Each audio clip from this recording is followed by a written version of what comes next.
I'd like for you to close your eyes and think of your 5-year-old self. Now imagine your 5-year-old self entering a country, a new country, unable to speak the language, being separated from your parents, being afraid, alone. This is the unfortunate reality of many children that were detained at the U.S. border and held in detention centers until someone can claim them. Today, I'm going to talk about the unaccompanied minors that were separated from their parents at the U.S.-Mexican border and what's being done to reunite them. So who is an unaccompanied minor?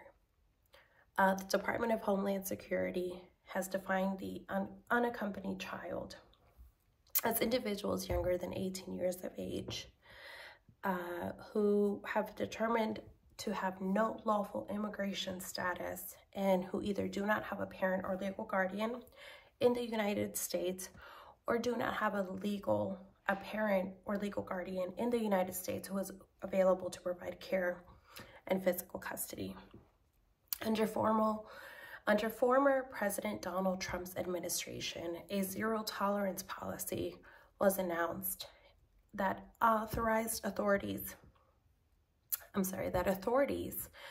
were able to detain and criminally charge adults that entered the U.S., that were caught crossing the U.S. border illegally. The problem is a lot of these adults came with children.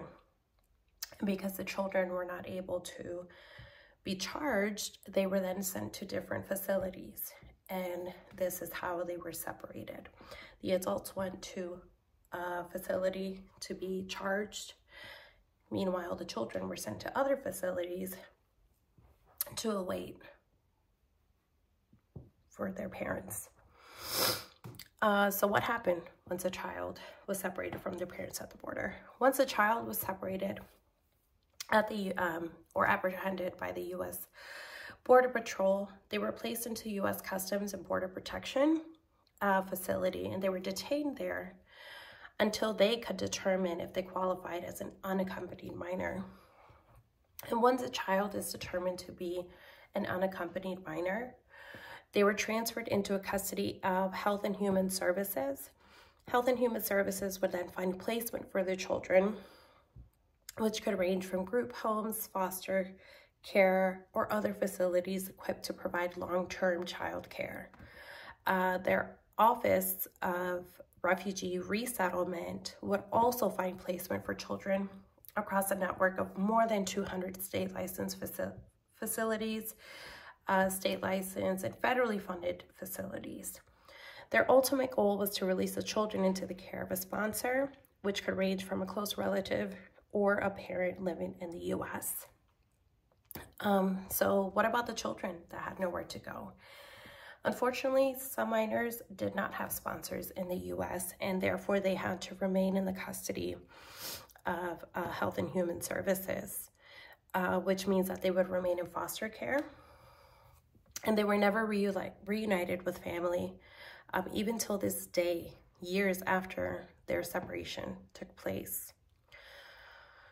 On February 21st, 2021, President Joe Biden ordered a task force called the President's Interagency Task Force on the reunification of families. And under this task force, several departments united to identify these children or families and implement strategies to reunify families. So the first step for families to do this is to register on a website, which is together.gov or juntos.gov. Once registered, eligible families will receive help in applying for immigration paperwork to enter the U.S. legally.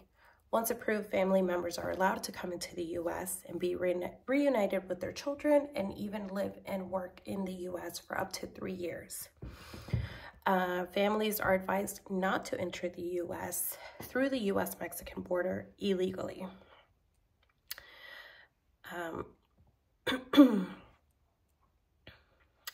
In addition to this, the Homeland Security has also announced that there is also a class action settlement for families that were apprehended at the by the U.S. government at the U.S.-Mexican border, but later separated and kept apart intentionally.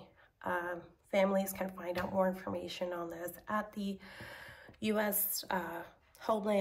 Department of Homeland and Security website or at together.gov. The number of unaccompanied minors that enter the U.S. continues to remain in the thousands. It continues to be a major problem in the U.S., and it appears to be one of the most controversial topics when it comes to politics, and has a tremendous influence on presidential elections, such as the one that's coming up. It is important that we are aware of current policies and what we can do to help. Thank you.